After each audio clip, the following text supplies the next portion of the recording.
You see, my hope was never to build a company. I wanted to have an impact. And as all these people started joining us, I just assumed that that's what they wanted to do too. So I never took the time to explain what it was that I hoped we'd build. A couple of years in, some big companies wanted to buy us. I didn't want to sell. I wanted to see if we could connect more people. And we were building the first version of Newsfeed at the time, and I thought, if we could just launch this, it could change how we all learn about the world. After one particularly tense argument, one of my close advisors told me if I didn't agree to sell the company right now, I would regret that decision for the rest of my life. Relationships were so frayed that within a year or so, every single person on our management team was gone. That was my hardest time leading Facebook. I believed in what we were doing, but I felt alone. And worse, it was my fault. I wondered if I was just wrong, an imposter, a 22-year-old kid who had no idea how things actually worked. Now, years later, I understand that that is how things work when there's no sense of higher purpose. Now I know, maybe you're thinking, I don't know how to build a dam. I don't know how to get 1 million people involved in anything. Well, let me tell you a secret. No one does when they begin.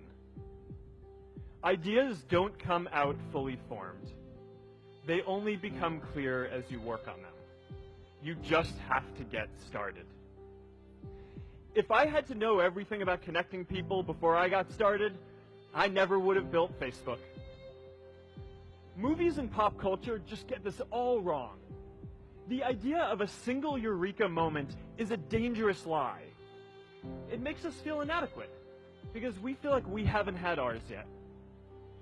And it prevents people with seeds of good ideas from ever getting started in the first place. It's really good to be idealistic, but be prepared to be misunderstood. Anyone working on a big vision is going to get called crazy, even if you end up right. Anyone taking on a complex problem is going to get blamed for not fully understanding it, even though it's impossible to know everything up front.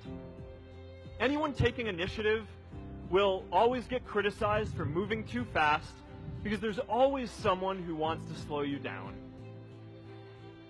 In our society, we often don't take on big things because we're so afraid of making mistakes that we ignore all the things wrong today if we do nothing.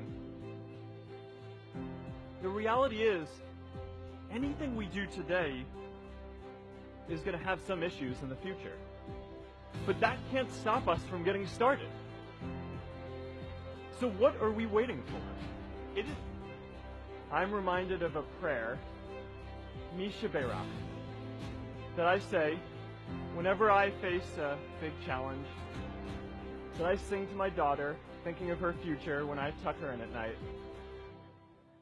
And it goes, "May the source of strength, who's blessed the ones before us, help us find the courage to make our lives a blessing." I hope you find the courage to make your life a blessing.